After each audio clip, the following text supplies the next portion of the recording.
दर्शकवृन्द नमस्कार।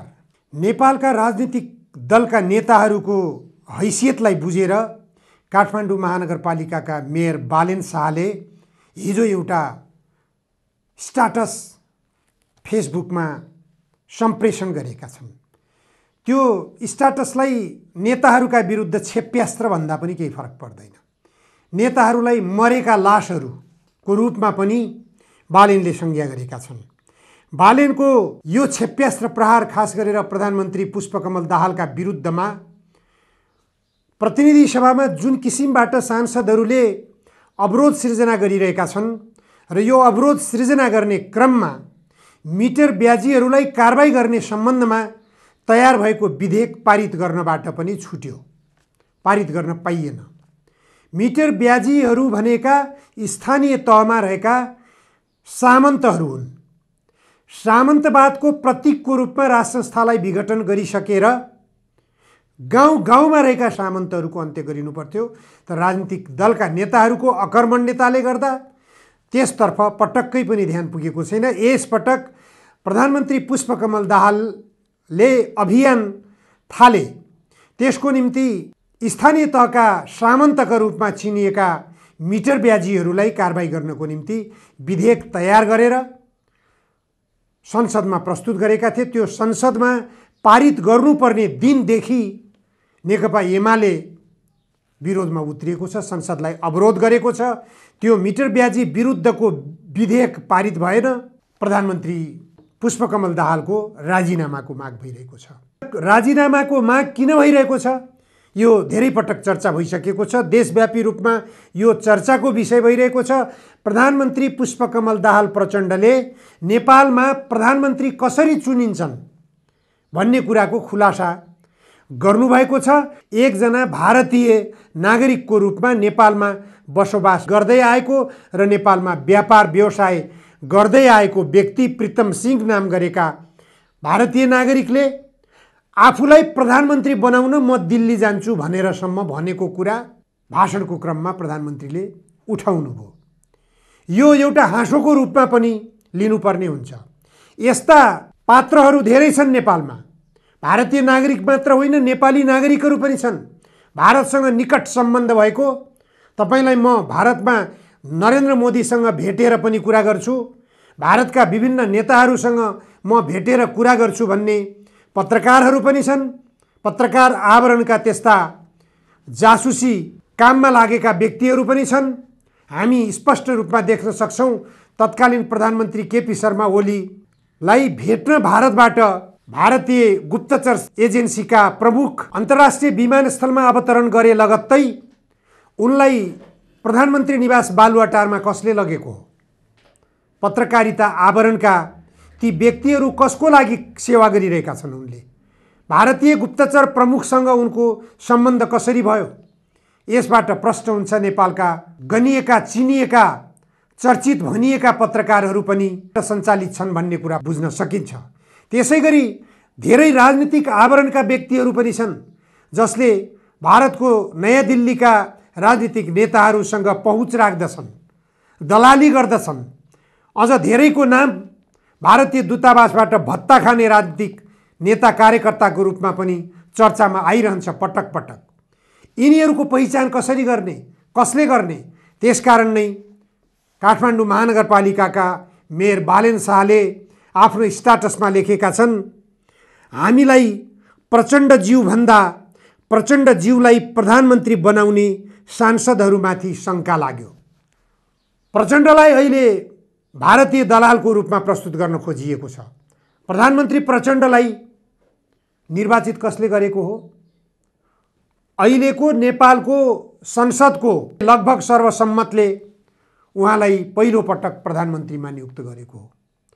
तर कहाँबाट यो निर्देशित भएर सबै दलहरूले प्रधानमन्त्रीमा पुष्पकमल दाहाल प्रचण्डलाई निर्वाचित गर्नुको कारण के हो? जनयुद्धबाट उठेको नेतृत्व हो? 17,000 नेपाली जनताको रगत बगाएको नेतृत्व हो? उथल पुथलकारी युद्ध गरेर आएको नेतृत्व हो? त्यो नेतृत्वले मार्क्सवाद, लेनिनवाद र माओ त्से-तुङवादलाई आत्मसात गरेको छ, मार्गदर्शन मानेको छ, मार्गदर्शक सिद्धान्त नै त्यही हो उसको। त्यो जान्दा जान्दै मार्क्सवाद विरोधी रहेका राजनीतिक दलका नेताहरू समेत उनलाई प्रधानमन्त्री निर्वाचित गर्न किन लागि परे? के उनीहरू भारतबाट निर्देशित थिए? शङ्का त उठ्यो नि। प्रधानमन्त्री प्रचण्डसँग प्रीतम सिंहले भनेको कुराको आधारमा हम दिल्ली जाएंगे, दिल्ली को भी मनाएंगे, आपको जैसे भी प्रधानमन्त्री बनाएंगे सम्म भन्न भ्याएका रहेछन् नि त प्रीतम सिंहले।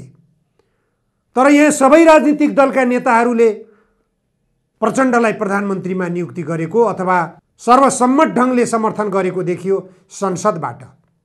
यसबाट के बुझिन्छ भनेपछि संसदका सबै माननीय सांसदहरू मेयर बालेन शाहले भने झैँ भारतबाट निर्देशित हुन् त। भारतबाट निर्देशन आएकै कारणले पुष्पकमल दाहाल प्रचण्डलाई प्रधानमन्त्रीमा समर्थन जनाएका हुन् त।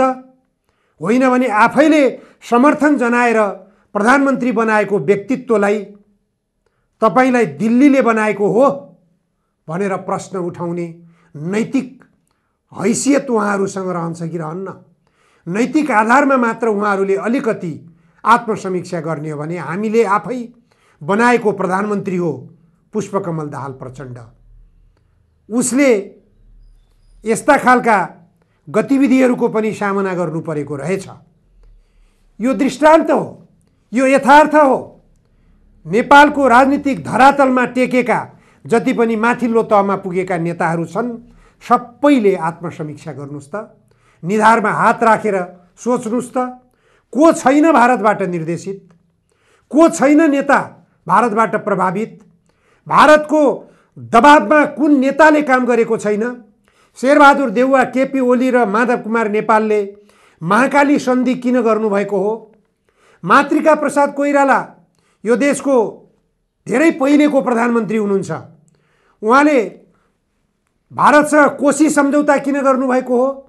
त्यो कोशीको पीडा अहिले पनि नेपाली जनताले खेप्नु परिरहेको छ।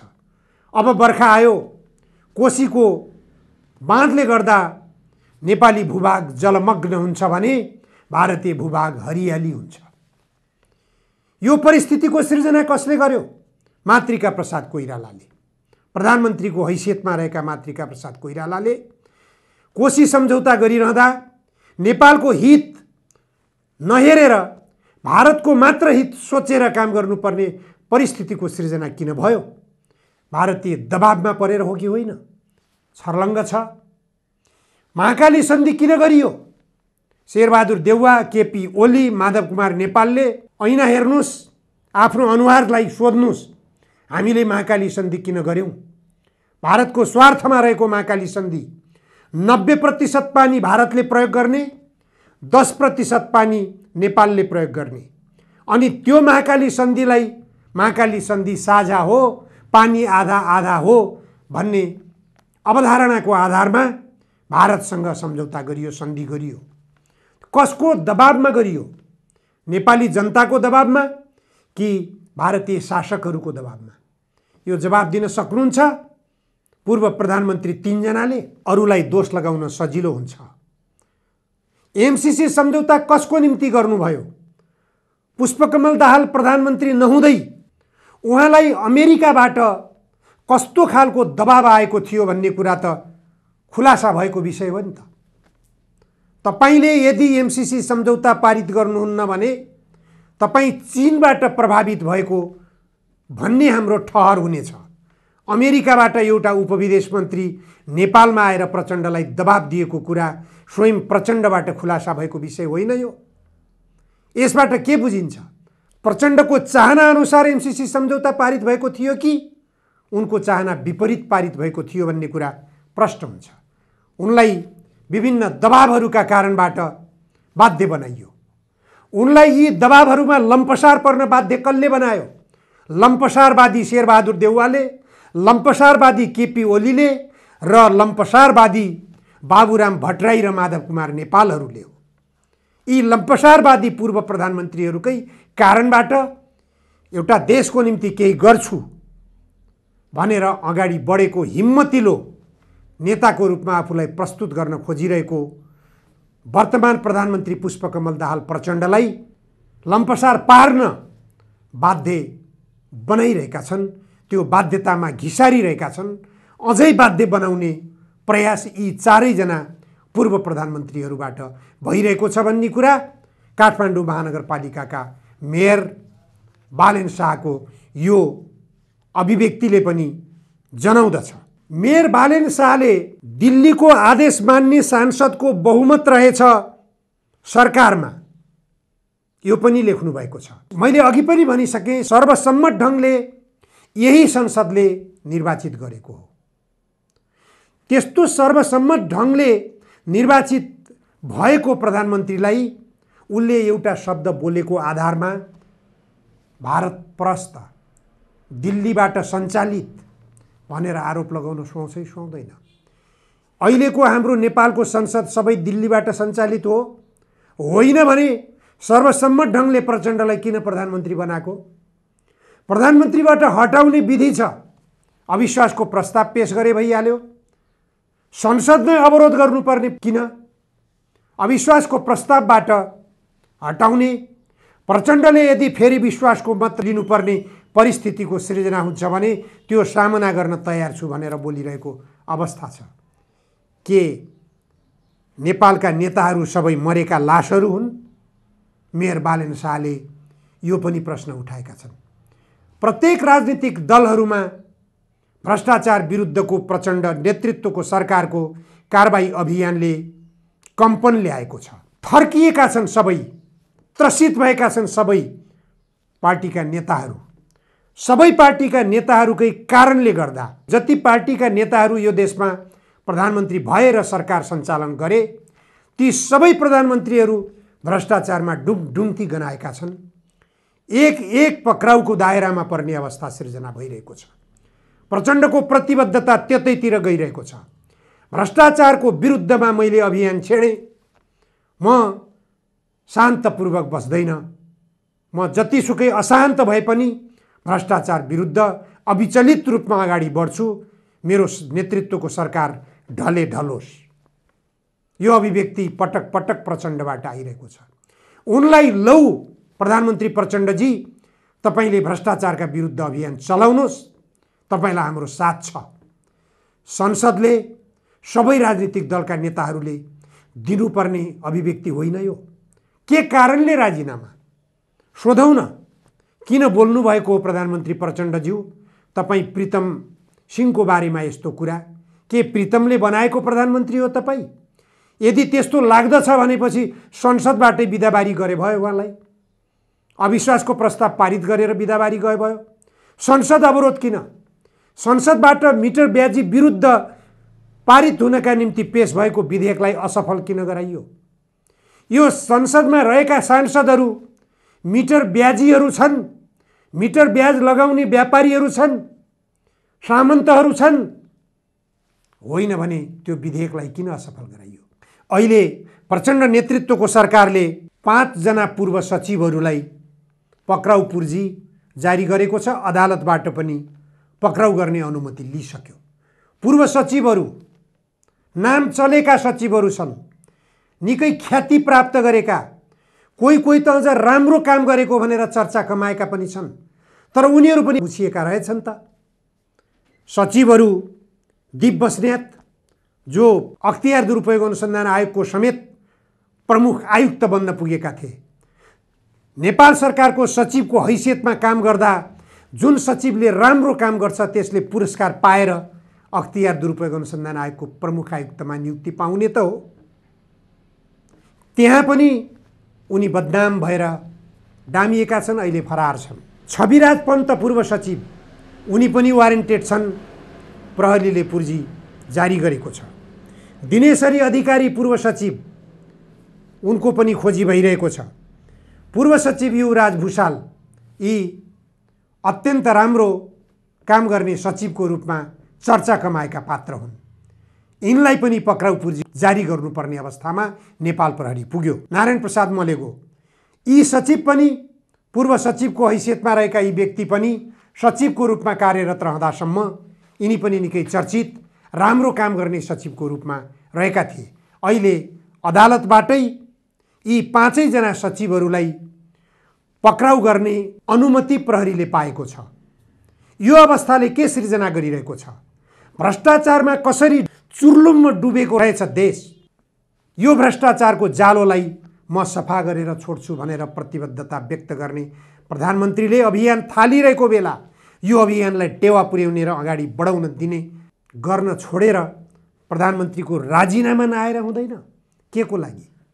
मलाई एकजना व्यापारीले तपाईँ प्रधानमन्त्री बन्नै पर्छ भन्दै म दिल्ली गएर भए पनि तपाईलाई प्रधानमन्त्री बनाउँछु भनेर भन्थे। तिनै व्यापारी मध्येका यी आजका पुस्तक लेखक हुन् भनेर प्रधानमन्त्री पुष्पकमल दाहालले देशको वस्तुस्थितिलाई यसरी उजागर गर्दाखेरि ती प्रधानमन्त्रीको विरुद्धमा राजीनामा मागेर कसलाई ल्याउने त प्रधानमन्त्रीमा? अब हुने प्रधानमन्त्री को?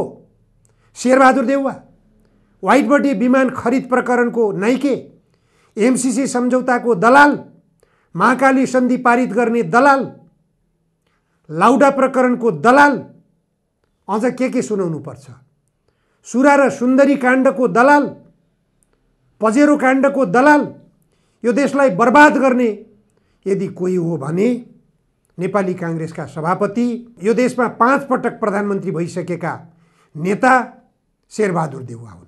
उनकै कारणले गर्दाखेरि नेपालका सबै उद्योगहरू निजीकरणमा गए, सबै कौडीको मूल्यमा बिक्री भए। ती कौडीको मूल्यमा बिक्री गरेर देशमा युवाहरूलाई बेरोजगार बनाउने काम कसले गर्यो? तिनै शेरबहादुर देउवाले गरेका हुन् कि हैनन्? अनि ती शेरबहादुर देउवालाई प्रधानमन्त्री बनाउनको निम्ति नेकपा एमालेका अध्यक्ष केपी शर्मा ओलीले आफूलाई निकै विकास प्रेमी, आफूलाई भ्रष्टाचार विरोधी, आफूलाई देशभक्तको रूपमा दाबी गर्ने, तर त्यस्तो भ्रष्ट व्यक्तिलाई फेरि पनि प्रधानमन्त्री बनाउनको निम्ति तछाड बछाड गरेर लाग्ने। प्रचण्डबाट केही गल्ती कमजोरी भएको छ भने औल्याउनुस्, तोक्नुस्, यो गल्ती भयो तपाईको भन्नुस्, गल्ती सच्याउन लगाउनुस्। त्यो बोलेको किन हो त्यसको गहिराईमा जानुस् न त। प्रीतम सिंहले नियुक्त गरेर प्रधानमन्त्री भएको प्रचण्ड होइन नि त। तपाईहरूले नै समर्थन गरेर, तपाईहरूले नै मतदान गरेर प्रधानमन्त्री बनाएको हो प्रचण्डलाई। उनले भने म दौडधुप गर्न चाहन्छु।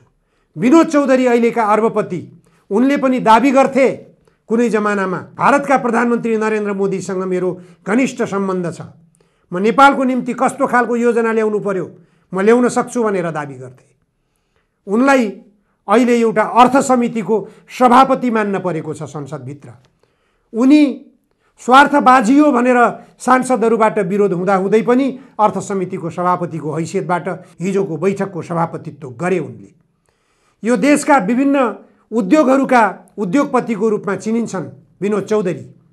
उद्योगपतिको रूपमा मात्र चिनिँदैनन्, कर ठगी गर्ने 1 नम्बर ठग व्यापारीको रूपमा पनि चिनिन्छन्। उनले आफ्नै कम्पनीमा आगलागी गराएर बीमा कम्पनीलाई समेत गुमराहमा पारेर बढी बीमा रकम असुलेको भनेर अदालतबाट उनी विरुद्ध मुद्दा ठहर भइसकेको छ। यी अपराधी हुन् कि हैनन्? यस्ता अपराधीहरूलाई राजनीतिक प्रतिनिधित्व गराउन तपाईँ राजनीतिक दलका नेताहरूलाई लज्जा बोध हुन्छ कि हुँदैन? यही व्यापारीले देशको पुँजी अपचलन गरिरहेको छ। देशमा बैंकहरू, उद्योगहरू खोलेर त्यहाँबाट आर्जन गरेर, त्यहाँबाट कानुनको छिद्र प्रयोग गरेर उसले पुँजी विदेशतिर पलायन गरिरहेको छ। नेपालमा बेरोजगारी सृजना भइरहेको छ।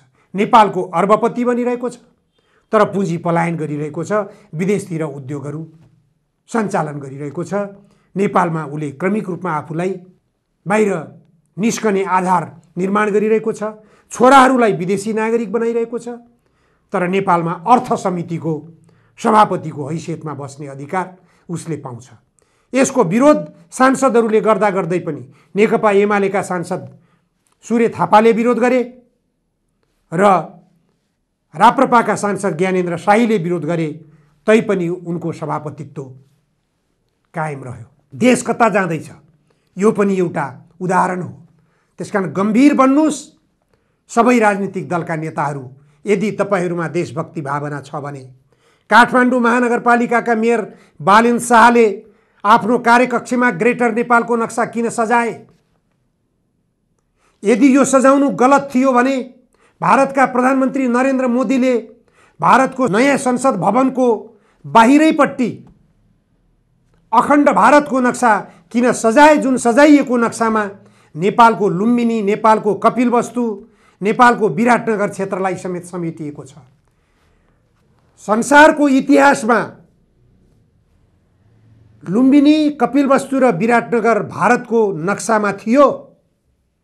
राजनीतिक दलका नेताहरूले यो विषयमा छलफल गर्नुहोस्, संसदमा यो विषयमा गम्भीर बन्नुहोस्, यसको जवाब भारतसँग खोज्नुहोस्, तपाईहरूका भारतीय मित्रहरूसँग खोज्नुहोस्, प्रीतम सिंहसँग खोज्नुहोस्, प्रधानमन्त्रीजीले पनि खोज्नुपर्ने जरुरी हुन्छ।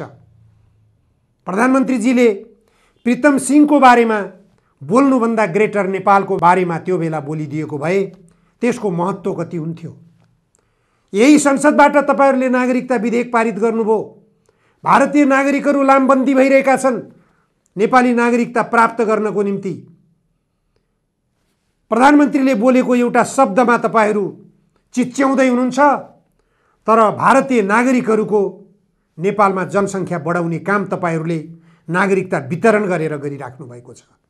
कहाँ लग्दै हुनुहुन्छ देश?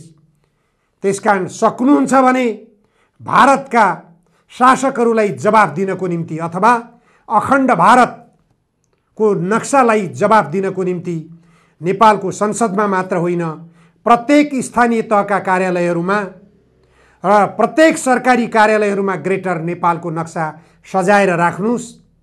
संसदबाट यो निर्णय गराउनुहोस्। यदि नेपालका राजनीतिक दलका नेताहरूमा अथवा अहिलेको संसदमा प्रतिनिधित्व गर्ने सबै माननीय सांसदहरूमा देशभक्तिको भावना छ भने, तपाईहरूमा भारतप्रतिको गुलामी बोध छैन भने, गुलामी गर्ने प्रवृत्तिबाट तपाईहरू यदि माथि उठ्नु भएको छ भने सजाउनुहोस् ग्रेटर नेपालको नक्सा। दाबी गर्नुहोस् हाम्रो पुरानो भूभाग, जुन भूभाग ब्रिटिस शासकहरूसँग सुगौली सन्धिबाट गुमेको थियो, त्यो सुगौली सन्धि भारतका तत्कालीन शासकहरूले पनि खारेज भइसकेको भनेर स्वीकार गर्दै सन् 1950मा सन्धि गरिएको छ नेपाल र भारतको बीचमा शान्ति तथा मैत्री सन्धिको नामले।